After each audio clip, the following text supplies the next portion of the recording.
Most people buy the wrong washing machine. I repair washers every week, and after seeing thousands fail, there's one brand that almost never ends up in my shop. Today, I'll show you which machine I'd buy for 4 different households.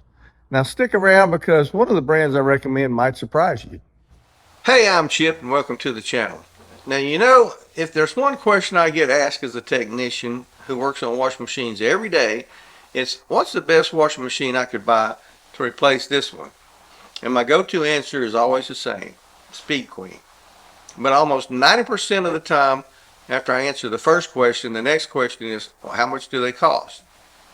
And after I answer that question, the next one is, what's your number 2 pick? Because Speed Queens are kind of on the expensive end. So I've given this a lot of thought, and I've come to the conclusion that there are basically 4 common types of households, and each could be well served by a different kind of machine. And to keep it simple, I'm only going to recommend top load washers in this comparison. So if you want practical, long-lasting advice and recommendations for the best gear and repair guides that you can trust, hit that subscribe button and let's get right into this. So today let's walk through the 4 filters I've come up with to help you determine which machine might be best for you. Number 1 is going to be your budget. Now the budget's clear. Do you have Speed Queen money to spend, or are you under a strict cap on your expenses? Now if budget is a concern, then that simplifies the list a bit, but don't confuse price with value. A cheap washing machine replacement every 5 years can cost more over a decade than buying one good machine right up front. Number 2 is your household size. Household size matters more than people realize. 2 loads a week for a couple is nothing compared to 3 loads a day if you haven't got a lot of kids. And load frequency affects every wear item on a machine. The bearings, the suspension, the pumps, and the motors. If you have a large household, do you really think a low quality machine will hold up? And would it be wise to spend a little extra money on a unit that can withstand the abuse of doing 3 loads a day? Also, a bigger tub may matter more when you wash comforters, kids' sports gear, or a lot of work clothes. Now, number 3 on my list is your tolerance for complexity.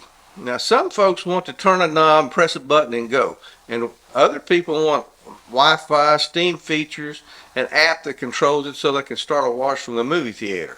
But the more features a machine has, the more potential failure points it also has.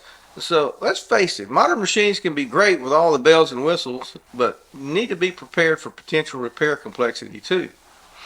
And number 4 on my list are going to be households that have a long-term mindset. Now these are the folks who aren't buying for 5 years, but they're looking ahead for a machine that will last 20 years or more, and they are willing to pay for that. These folks are usually established in a home they plan to retire in, and they want a machine that they can set and forget. Now here's a quick story. I bought a Kubota tractor before I was married, and 39 years later it's still running. That thing is top quality. It's got dents, it's ugly, but it just won't die. And every time I mention to the missus that I need a new tractor, she counters with, well, what's wrong with the one you have? Now, I can't justify replacing it when it works as well as the first day I got it. But this taught me that if you buy the best equipment, you don't have to think about it. It's always reliable. At home, we still run a 20-year-old direct drive Whirlpool. It's the one with a mechanical timer. You turn it the software you want, you pull the knob out, and it just washes clothes. I've had to do minimal replacements, no catastrophic electronic failures like the timer, and just the lid switch and the water pump, I think, is the only thing I've ever put on it. Now, that kind of reliability, it's real and it's worry-free. Modern machines are more efficient and they use less water and they consume energy more efficiently, but that efficiency has a cost. They have more sensors, they have software, electronics, they got a lot of plastic parts. None of that's evil, it's just more complicated, and complication introduces more failure points. Now, for example, a newer machine might save water, but has more sensors around the thing and more plastic gears in the transmission. And those gears can wear out and strip over time, and The sensors, they get fussy if the machine sits unused for a while, maybe in a storage unit or a vacation home. And here's how I rank things right now and why. If durability and simple serviceability are your top priorities, I have to recommend Speed Queen. It's not brand loyalty, it's design. Open one of them up and you see heavier components and fewer electronics. The drive systems are beefier, the tubs are reinforced, the suspension system is solid, and the critical parts are metal, unlike others that use plastic parts. In the shop, I rarely see a Speed Queen that has a catastrophic failure. Usually it's in for a small wear item like maybe a lid switch, a belt, or maybe a water pump. But when they fail, they're mostly inexpensive to fix. The real drawbacks are that a top-load Speed Queen has a smaller tub than its competitors, and that upfront price is pretty high. But buy once, cry once price tag rules them out for a lot of people. So if Speed Queen is out of your budget, my next pick would be a true commercial grade Whirlpool. Not a residential unit that claims commercial technology stamped right there on the console. I mean the laundromat grade machines built for heavy repeat cycles. They're serviceable and they're robust. Now let me point out here that Whirlpool and Maytag are now the same company. Whirlpool acquired Maytag back in April of 2006, and now they often share the same parts.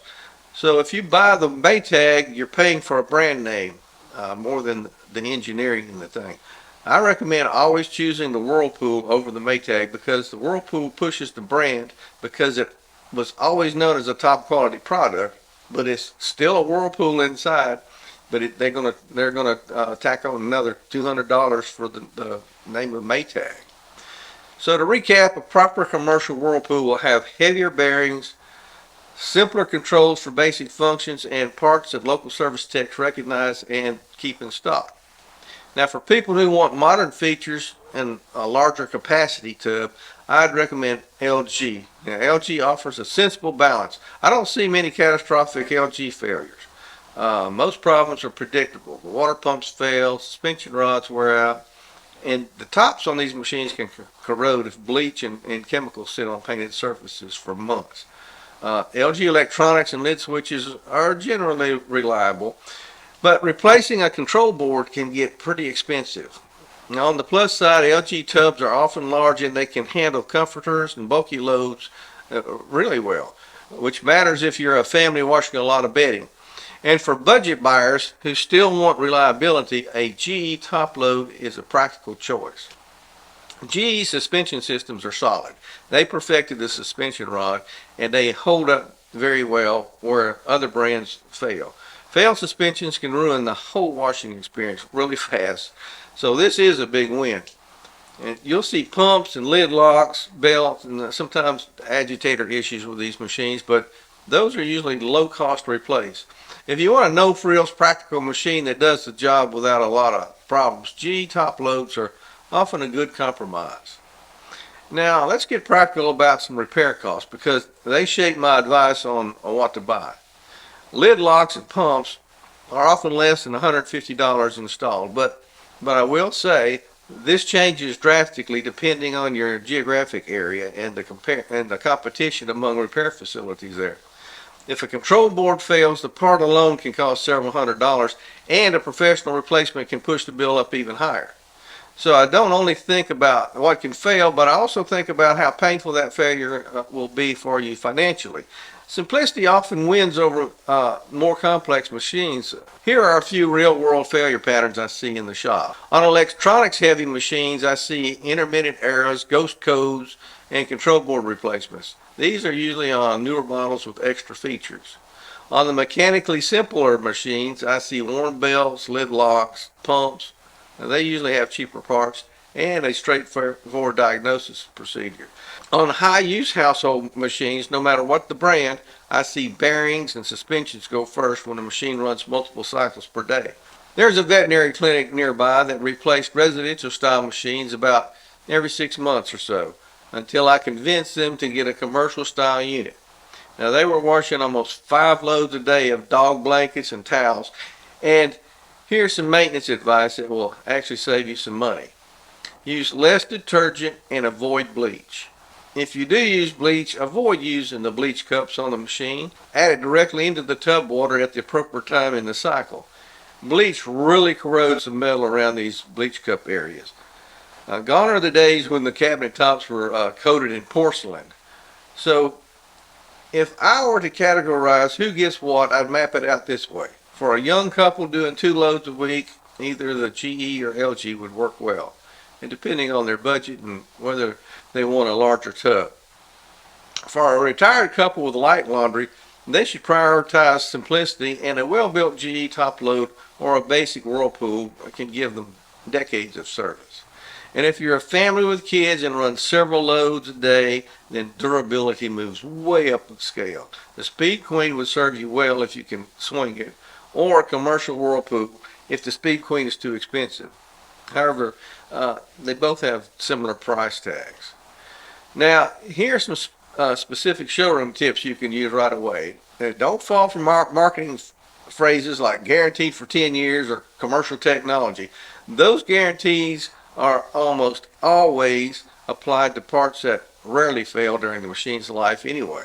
As for commercial technology, that's just marketing fluff, meant to make an ordinary appliance sound tougher than it really is. You can also ask about scratch and dent sales. You can often save hundreds of dollars on a machine that has a small cosmetic dent or scratch. It doesn't affect how it works.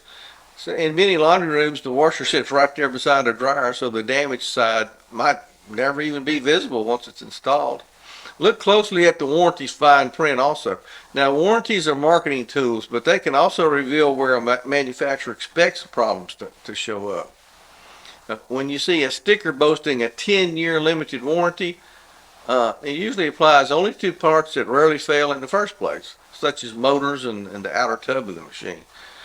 If you want to save money after purchase, here's a short ownership checklist. And you want to install good hoses with stainless steel braided outside, and replace those hoses every 5 to 7 years. The rubber lining inside those hoses, inlet hoses, breaks down over time, and any movement will maybe break it and clog up your little ports there.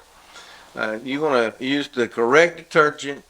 HE detergent is what it is today, and HE is high efficiency detergent in it. There's less suds, and you measure, because manufacturers want you to buy soap, so the recommended amount's often way more than you need. You need to experiment with that. Think about shampoo. The instructions on the shampoo bottle say lather, rinse, repeat. And now that one word, repeat, boosted shampoo sales substantially when they added it. So my personal rank today is Speed Queen for durability and long-term peace of mind, commercial grade Whirlpool for heavy use without the Speed Queen pricing, but close to it. Then you want to use a top-end LG for capacity and features, and the GE top load for practical budget buyers. Now remember, there's no perfect washer, only the right one for your priorities. If you want help choosing between 2 specific models, drop the model numbers in the comments and I'll try to give you a direct comparison if I have time. I read all your comments, even if it takes me a while. If you liked hearing how a working repair technician thinks rather than what a salesman says, hit like and subscribe. And if you want step-by-step diagnostics so you can stop guessing at parts, you can find my guides linked below. And thanks for watching. I'm Chip with Harper Knowles, and I am